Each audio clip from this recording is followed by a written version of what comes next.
भोंदू आराम से रसोई में सफाई कर रहा था कि तभी जोर से गेंदा सेठ की आवाज आई। ए भोंदू। भोंदू डरकर रसोई की दीवार से चिपक गया। गेंदा गुस्से से कदम रखता हुआ सीधा रसोई में आता है।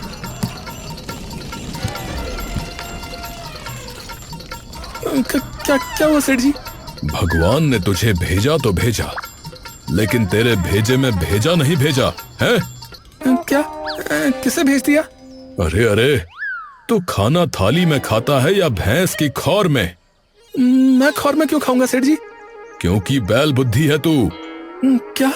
मुझे नहीं पता कि तेरे सर में क्या है, लेकिन दिमाग तो पक्का नहीं है, क्योंकि 4 सब्जियों में से एक में सिर्फ मिर्च, एक में सिर्फ नमक डला हुआ है। और सब्जी तो चलो फिर भी ठीक थी, तूने हलवे में गरम मसाला डाल दिया। तुझसे अच्छा तो मैं गधा पाल लूं। वो गलती से हो गया होगा मालिक। भाई तू निकल, ये सब मैं सह सकता हूं, लेकिन अपने खाने से बार बार खिलवाड़ नहीं नहीं नहीं नहीं, तेरा भरोसा नहीं। आज ये डाला, कल को दिमाग फिर गया तो कहीं जहर न डाल दे। तू निकल, तू अभी निकल। निकल के कहाँ जाऊं सेठ जी? अरे अब मुझे क्या पता, तू घर जा। घर? किसके घर? गेंदा उसका हाथ पकड़कर उसे घर से बाहर निकाल देता है। घर के सामने दिख नहीं जाना चाहिए तो मुझे आज के बाद। हाँ तो मतलब पीछे वाले दरवाजे से आना है क्या? ना आगे से ना पीछे से, न दाएं ना बाएं, ना ऊपर ना नीचे, किसी दिशा में भी अगर इस घर के आसपास तू दिखा तो वो हाल करूंगा कि तू दिशाहीन हो जाएगा, समझा? गेंदा भोंदू के मुंह पर दरवाजा बंद कर देता है। हे भगवान, अब घर जाके तांडव होगा लज्जों का।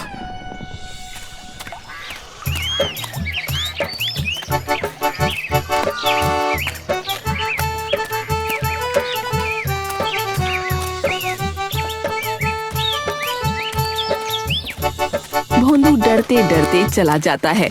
जैसे ही वो अंदर घर में घुसता है, सबसे पहले उसे लज्जो खड़ी दिखती है। क्या हुआ? इतनी जल्दी कैसे आए? वो हे भगवान, उनका घर ही भूल गए क्या कि कहाँ है? नहीं, वो यही भूल गए कि मालिक कौन था? अरे नहीं। तो वो उन्होंने काम से निकाल दिया। क्या? हाँ, वो।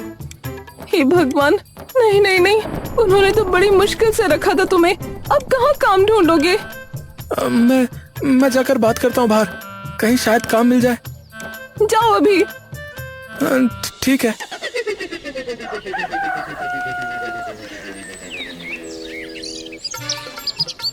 भोंदू घर से निकलकर गांव में काम ढूंढने के लिए मंडराने लगा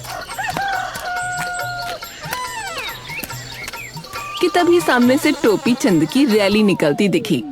अरे गर्मी हो या ठंड, हर घंटे काम करेगा टोपी चंद। तभी टोपी चंद कहता है, अब इतनी भी फेंकनी नहीं है कि लोग इलेक्शन जीतने पे सर चढ़ जाएं। मैं इनकी शक्ल भी ना देखूं चुनाव जीतने के बाद। अच्छा ठीक है, दूसरा बोलता हूँ। हमारा नेता कैसा हो, टोपी चंद जैसा हो। हमारा नेता कैसा हो, टोपी चंद जैसा हो। उधर से रैली देखकर भोंदू के दिमाग की घंटी भी बज गई। अरे इनसे पूछता हूँ, इन्हें तो जरूरत होगी कई लोगों की। भोंदू दौड़ता हुआ एक कार्यकर्ता के पास गया। अरे भाई साहब। हाँ भाई साहब बताओ। अरे मुझे अपने साथ लगा लो भाई साहब। क्या? मतलब मुझे नौकरी चाहिए, मेरे मालिक ने निकाल दिया मुझे। अरे तो मुझसे क्या पूछ रहे हो भाई, वो तो उन्हीं से पूछना पड़ेगा। तो भाई साहब उनसे मिलवा दो। ठीक है, शाम को कोठी पे आ जाना, टोपी चंद जी की। अरे बहुत बहुत धन्यवाद भाई। हमारा नेता कैसा हो, टोपी चंद जैसा हो।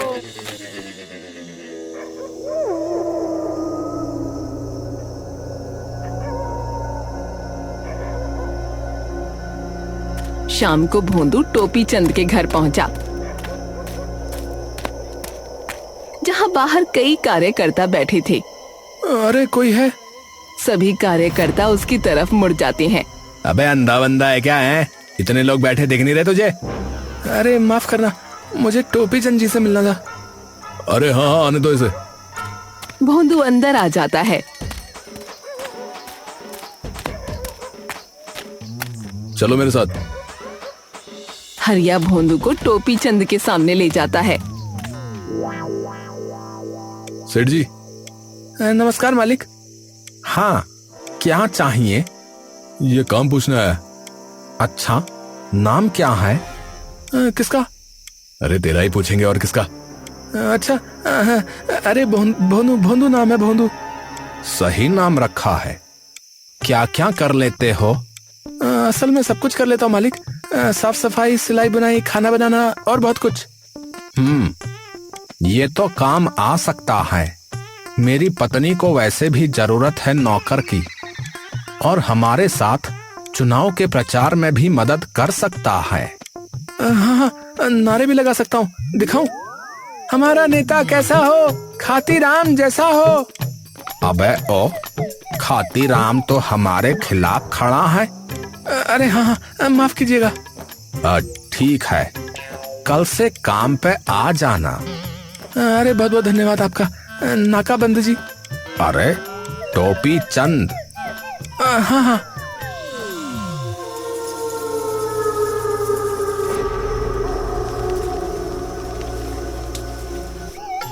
भोंदू घर जाकर खबर बताता है। सच में? कहाँ लगी नौकरी? अरे वो है ना, जो पिछले 2 बार से सरपंच के खिलाफ खड़े हो रहे, भोंपू गंध। अच्छा, टोपी चंद? हाँ, वही। अरे वो तो एक नंबर का कमीना नेता है, घूसखोर कहीं का। अरे मुझे तो बस काम करना है, उसमें मुझे क्या। ये भी सही है।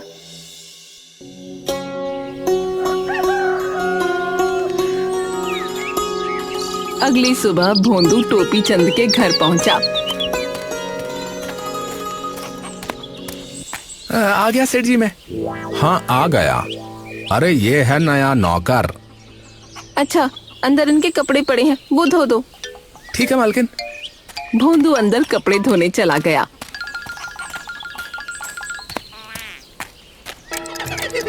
कुछ देर बाद टोपी चंद भी अंदर जाने लगता है। ठीक है, जरा मैं भी नहा लूं जाकर, फिर निकलना भी है प्रचार के लिए। ठीक है। टोपी चंद अलमारी खोलता है और देखता है कि अलमारी बिल्कुल खाली है। अमृता। क्या हुआ? अरे मेरे कपड़े कहाँ चले गए? आपकी अलमारी में होंगे। पर ये तो पूरी खाली पड़ी है। क्या? अमृता दौड़ कर आती है। कपड़े कहाँ गए? मुझे क्या पता। दोनों बाथरूम में जाते हैं, जहाँ ढेर सारे कपड़ों का पहाड़ लगा है। भोंदू उन्हें धो रहा होता है। क्या हुआ मालकिन? अरे तूने सारे कपड़े क्यों धो दिए? अरे आप ही ने तो कहा था कि कमरे में जो कपड़े पड़े हैं वो धो दो। अरे पड़े हैं बोला था, जो बिस्तर पर पड़े थे, सिर्फ उनकी बात वही हुई थी। तूने सब धो डाले। अरे मेरे कच्छे भी धो दिए क्या? अब मैं पहनूंगा क्या? मालकिन के पास होंगे कुछ कपड़े, वही। मेरे पास तो सिर्फ सूट, साड़ी, ब्लाउज ही है, वही पहना दूं क्या इन्हें? हे भगवान, अब हरिया को कहकर नए कपड़े मंगवाने पड़ेंगे। और तू जल्दी काम खत्म कर, फिर चलना भी है हमारे साथ प्रचार में। वहां पे सबको पर्चे पकड़वाने हैं। ठीक है मालिक। ध्यान से करवाने से कम ज्यादा काम का नहीं लग रहा ये। कोई नहीं, पर्चे ही पकड़वाने हैं।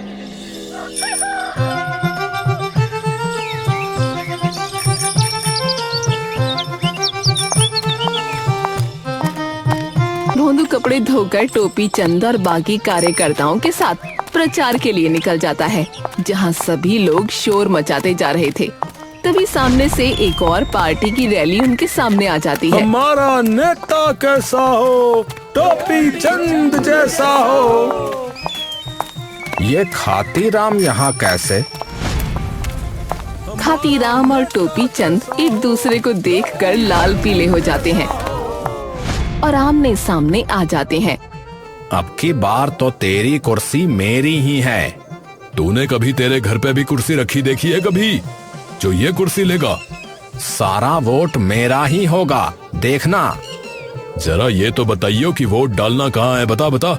अरे अरे शाबाश, ये भी नहीं पता कि वोट कहाँ डालना है और चुनाव लड़ने चल पड़ा तू। अरे जीतूंगा तो मैं ही। अबे जीतेगा तो तब जब ये पता हो कि वोट डालना कहाँ है। अपने घर पे डलवाएगा? अरे मुझे सब पता है। अबे स्कूल में भी पैसे देकर पास करवाया है तेरे बाप ने, वो भी पहली कक्षा में।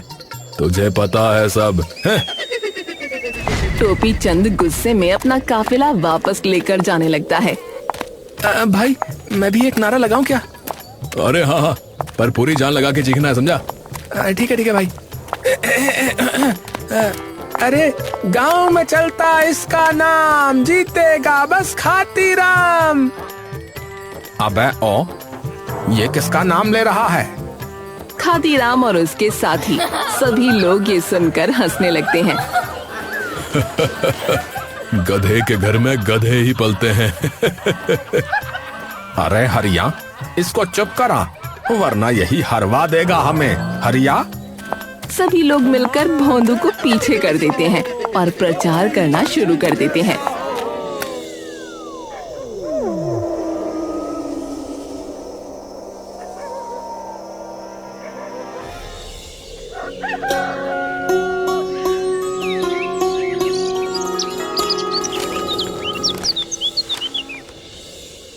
सुन भाई, कल है चुनाव तो हमारा सारा खेल आज शुरू होगा, समझा? खेल? मतलब आप मेला वेला लगवाओगे क्या? अबे बेवकूफ, तू वो छोड़। आज हम एक दावत कर रहे हैं और गांव के बहुत सारे लोग उस दावत में आएंगे, समझा? तो बिना कोई सवाल पूछे चुपचाप अपना काम करियो। खेल खिलाने का? अबे खाना बनाने का। सबके लिए खाना बनाना तेरी जिम्मेदारी है। ठीक है। कई सारे लोग होंगे तो कर लेगा ना? आराम से हो जाएगा मालिक, कोई चिंता वाली बात नहीं है। ठीक है, तो तू फिलहाल मंडी से जाकर सब्जी ले आ। हरिया उसे अपनी जेब से सब्जियों की एक लिस्ट देता है। इसमें लिखा है कि कौन कौन सी और कितनी सब्जियां लानी है, समझा? ठीक है, हो जाएगा। भोंदू सामान की लिस्ट लेकर बाहर जाने लगता है कि तभी अमृता वहाँ आ जाती है। ए रुक भोंदू। मालकिन, अब तो मैंने कुछ किया भी नहीं है, तो आप मुझे भोंदू क्यों कह रही हैं? क्योंकि तेरा नाम भोंदू ही है। अपना नाम भूल गया क्या? अरे हाँ, अरे माफ करना। बाजार जा रहा है ना? जी मालकिन। ठीक है, तो एक काम करना, वहाँ से भैंसों की नींद की दवाई ले आइयो, जिससे ये आराम से रात को सो जाएं। बाजार में एक जानवरों का डॉक्टर बैठता है, वो दे देगा। उन्हें बोलना कई रातों से सोई नहीं रही, बस शोर मचाती रहती है पूरी रात। 2 बार तो खूंटा उखाड़ के ले गई। ठीक है मालकिन।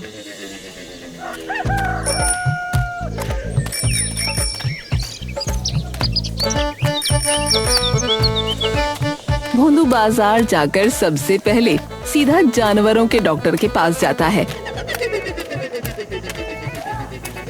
आइए आइए, बताइए क्या तकलीफ है? कुछ भी नहीं। क्या? आपने तो पूछा कि क्या तकलीफ है, तो बस वही बता रहा था कि मुझे तो कोई तकलीफ नहीं है। अरे मैं आपकी बात नहीं कर रहा। तो और किसकी बात कर रहे हो? तबीयत तो सिर्फ मेरी माँ की खराब रहती है। अरे मैं आपकी माँ की भी बात नहीं कर रहा।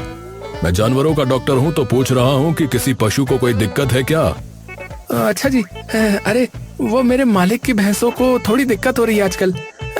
रात को सो नहीं रही, आवाज करती रहती हैं, बेचैन हो जाती हैं। हाँ, ये कभी कभी होता है।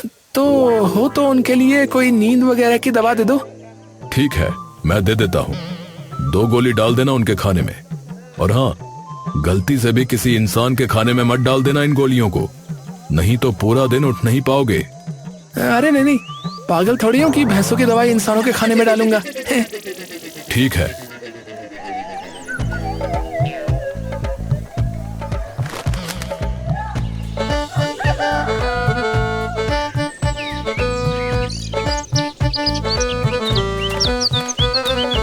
भोंदू सारा सामान खरीद कर घर वापस आ जाता है। तभी हरिया वहाँ आ जाता है। अरे कहाँ रह गया था? अरे वो मंडी में भीड़ लगी थी, देर हो गई।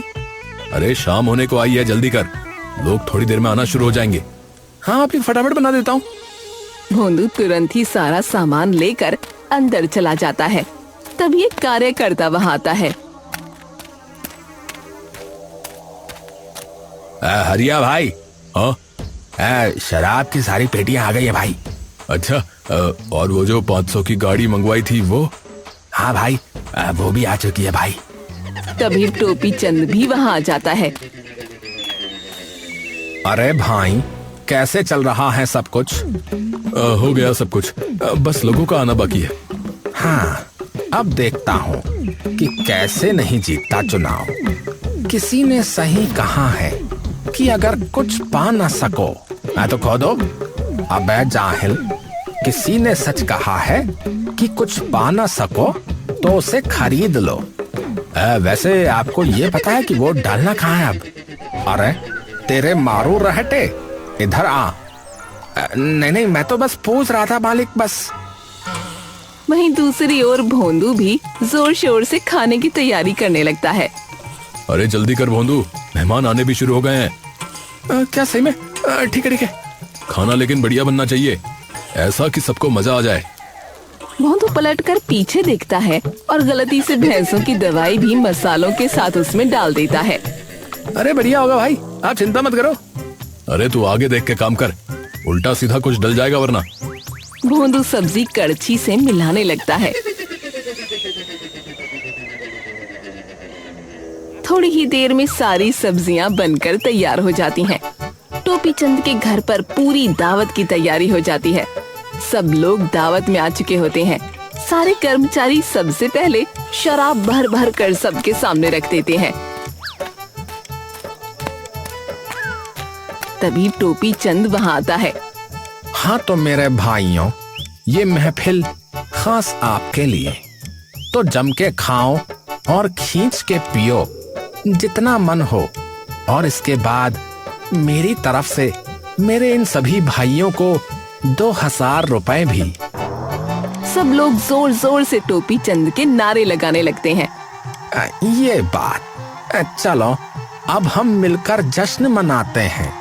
हरिया, लाओ खाना। अरे भाई, खाना तैयार है ना? हाँ एकदम तैयार है। ठीक है, तू जा अब। अरे पर परोस भी देता हूँ ना। अरे तेरा काम खत्म हो गया ना, तू जा। मैं कहाँ जाऊँ? अरे बीवी से पिट के आया क्या? नहीं तो। अबे तो घर जाना, और कहाँ जाएगा?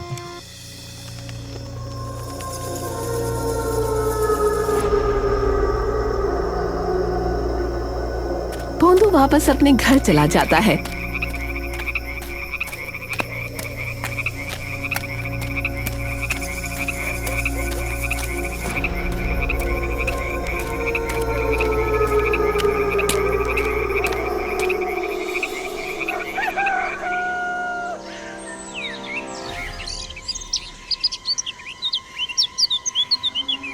हो गए तैयार? हाँ बस निकल ही रहा था अभी। आज तो तुम्हें भी लेकर जाता होगा वो टोपीबाज टोपी चंद अपनी वोट डलवाने। आज चुनाव का दिन है। नेता के घर में काम करते हो, तुम्हें ये भी नहीं पता? मुझे तो काम से मतलब है। और वो भी तुम गलत करते हो। कभी कभार हो ही जाती है गलती। हाँ जरूर, बाहर तुम्हारी चाय रखी है। ठीक है।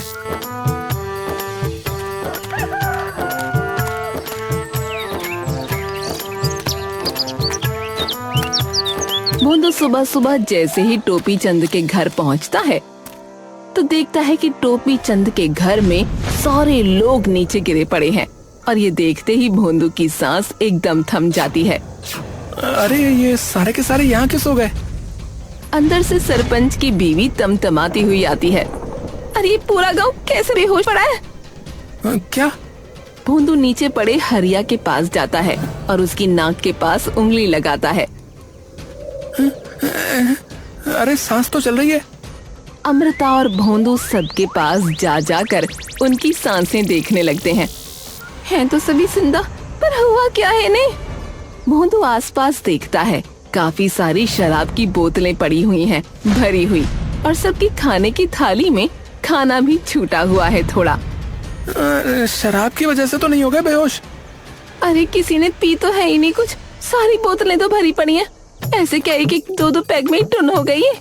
और मैं जानती हूँ इन्हें, खम्बे के बाद तो इनको चढ़नी शुरू होती है। और मालिक का है? वो बाथरूम में बेहोश पड़े मिले थे, इतनी मुश्किल से उठाकर बाहर लाई, कमर भी चटक गई मेरी। एक रात के लिए बाहर क्या गई, ये हाल हो गया इनका।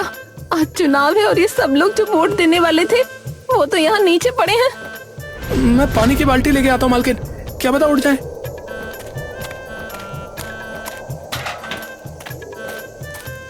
भोंदू जाकर पानी की बाल्टी लाता है और सबके मुंह पर पानी उछाल देता है, लेकिन एक जन भी टस से मस नहीं होता। अरे क्या जिंदा लाश हो गए, ऐसे तो चुनाव गया हाथ से। भोंदू कुछ कर ना। भोंदू और अमृता सबको उठाने की बहुत कोशिश करते हैं। भोंदू किसी डॉक्टर को पकड़ के ले आ जल्दी से, अभी के अभी। भोंदू तुरंत जाकर गांव के एक डॉक्टर को ले आता है।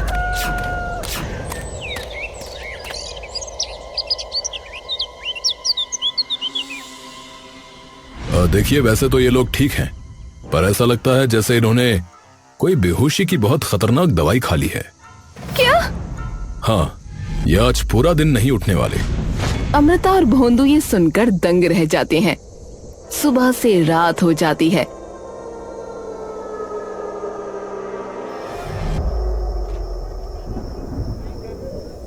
एक एक करके सब लोग होश में आने लगते हैं। तभी अंदर से टोपी चंद भी आता है। आए, अरे ये क्या हुआ, ये क्या हुआ? एकदम से सब लोगों के बीच में गहमा गहमी मच जाती है। अभी रात ही है, मुझे तो लगा सुबह हो गई होगी। कल की रात नहीं है, आज की रात है। हाँ, क्या मतलब? मतलब कि चुनाव का दिन चला भी गया और आप सब लोग यहीं बेहोश पड़े रहे एकदम। ये सुनते ही टोपी चंद का सर चकरा जाता है। अरे तो उठाया क्यों नहीं? सबके मुंह पे भर भर के पानी मारा है, लेकिन कोई हिला भी नहीं, जरा सा भी। क्या? पर कैसे? डॉक्टर तो कह रहा था आप लोगों ने बेहोशी का कुछ खा पी लिया है। हाँ, ये शराब की वजह से तो नहीं हो गया सेठ जी? अरे शराब थी, जहर थोड़ी था कि बिल्कुल ही खत्म कर दे एक दिन तक। मुझे तो ये समझ में नहीं आ रहा कि ये हुआ कैसे। हे भगवान, लाखों रुपया डूब गया।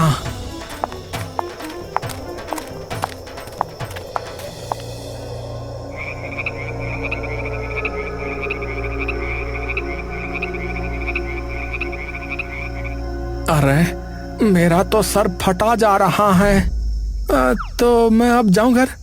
हाँ, जा जा जा, अब तेरा क्या ही काम। भोंदू वापस अपने घर निकल जाता है।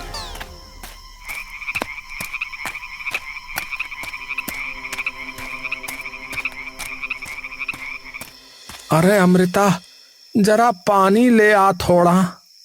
लाई। अमृता जैसे ही रसोई में घुसकर पानी लेने लगती है, तभी उसकी नजर उस भैंस की दवाई के डब्बे पर पड़ती है। ये क्या है? बेवकूफ गधा! अमृता गुस्से से बाहर आती है और वो डब्बा टोपी चंद को दिखाती है। अरे गैस ना बन रही मेरे, जो तू चूरन ले आई। चूरन नहीं है, तुम्हारे उस नौकर के फूटे कर्म है। उसने भैंस की दवाई डाल दी थी खाने में। हाय, पर कैसे? मुझे क्या पता, दिमाग तो वैसे भी तारामंडल में रहता है उसका। हाँ, अब ये तो गया, अब ये तो गया।